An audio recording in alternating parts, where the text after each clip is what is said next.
Оригинален начин за промоција на хуманоста и здравата исхрана. Овоши и зеленчук се делеше на Штипскиот плоштад. Ние купиме краставици и киви и сега ги делиме на луѓето кои немаат доволно пари за да си купат свежи овоши и зеленчук. Ние денеска овде завесовме многу здрави производи за луѓето кои немаат пари да си купат храна. Подготвивме здрави сендвичи. Детето треба да јаде здрава храна за да расте правилно. Малите детски рачиња сплотени во хуманоста ги израдуваа оние на кои храната им беше наменета. Зема, хвала. Тие што нема, нека си земе. Па добро е, се е добро.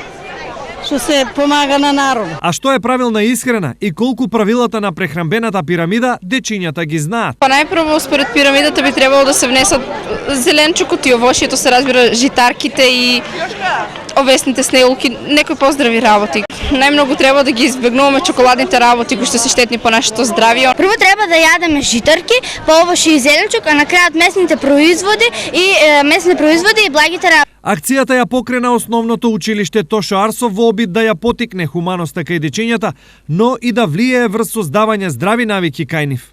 Такавме да ги потикнеме учениците со самото вклучување во оваа активност да стекнат навики уште од мали нозе дека внесувањето на овоши и зеленчук е многу важно и дека секојдневно по еден оброк треба да биде застапен од овоши и зеленчук за да правилно растеме и се развиваме. Дечињата од Тошо Арсов денес ги урнаа стереотипите во прехранбената едукација и докажаа дека низ пракса се учи најдобро.